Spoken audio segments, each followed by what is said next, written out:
I have learned a little bit of Pittsburghese from my husband and a few others. But, so here yins go. Might I say that? Anyway, You're ready.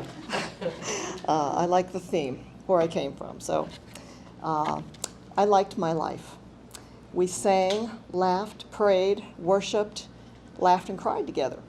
We discussed best ways to potty train, educate our children, and discipline them.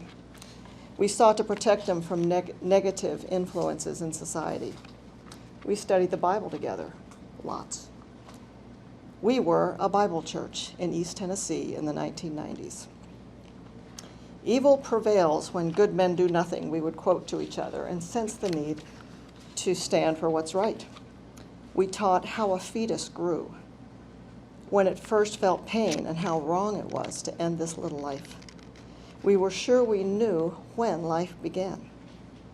I don't ever recall trying to learn why some of these women made this choice, what drove them. We assumed we knew. Convenience, perhaps. Don't worry, we'll help you. We'll give you a crib and a blanket for your newborn. Some of our group protested at abortion clinics and were arrested for it. Others volunteered at crisis pregnancy centers or prayed at abortion clinics. Our daughter wrote and sang a song for a pro-life banquet. Those of a different view began to feel like enemies who were attacking our families. Why don't they like children? We must fight for the helpless unborn, was our attitude. We understood our duty, end of story.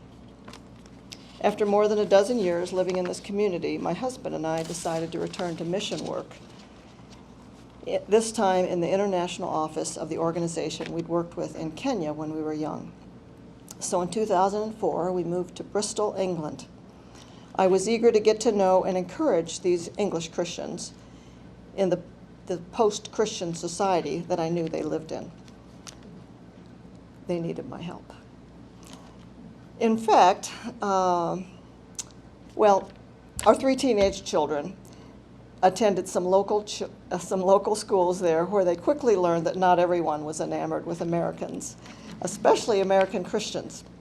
In fact, some seemed to blame us personally for the Iraq War, for starters. We attended a church there where our children found friends. Claire was the mom of 2 of those friends, a doctor for the national health system, a high-energy sort who liked to ask provocative questions. In our first conversation, she asked, "Do you find it hard to live here with this anti-American sentiment?" At that point, I hadn't noticed. Thank you. I assumed Claire wouldn't have time for a friendship. She's a busy doctor. Yet, unlike American doctors, she could work part-time, as could her husband, so they could split the child care, because part-time work was possible there because health care was provided by the government. It was working for them. It was a different way to do parenting. But apparently there was more than one way to do this parenting thing. Who knew? Since we both enjoyed walks, we'd bring our dogs and take long treks through the woods or the English countryside while discussing our children, gardens, God, politics, and our country's similarities and differences. Afterward, we'd share a cup of good English tea together, of course. "Why don't American Christians care about the environment?" she asked me one day on a walk. Though personally I felt I was doing my part, I found it hard to explain why, as a group, the Christians in America did not value this highly. She was not attacking us, but really wanted to know why. So these questions didn't offend me. Several in the church were involved in a Make Poverty History campaign. Fighting poverty was not really on the radar of the churches I'd attended. Yet helping the poor actually seemed rather Jesus-like to me. My U.S. friends would be more likely to suggest these folks get a job without learning more of their situations. Now it was my turn to ask her a question. Why don't the English stand up for the pro-life position? The English Christians in particular. I didn't hear them talking about it in their church the way we did in our church in the U.S. Her answer would take me on a journey. We don't want what happened in the U.S. to happen to us here. Whoa, I thought, they know how the American Christians have battled the culture for pro-life, and the English Christians are unimpressed. I felt we were doing a loving, righteous thing for these innocent children. Then I wondered, who started this conflict anyway? I remembered ugly comments and signs at protests. Was it us? We'd actually done more than just stand for the unborn, it seemed. We'd started a war.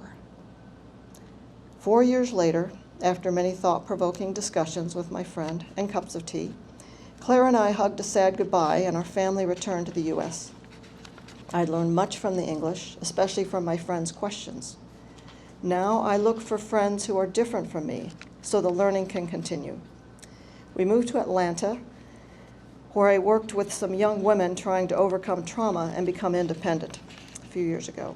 Hearing their stories gave me a very different perspective and much more sympathy. When the George Floyd incident happened in 2020, I consulted my new friend in Pittsburgh to better understand the plight of the Black community in America. So much I had not understood. She is helping me still. Thank you, PJ. I try to relate to those on any side of issues now, if I can. I find it helps to find a friend who will fill out the picture. After all, there's usually more to the story. Thank you.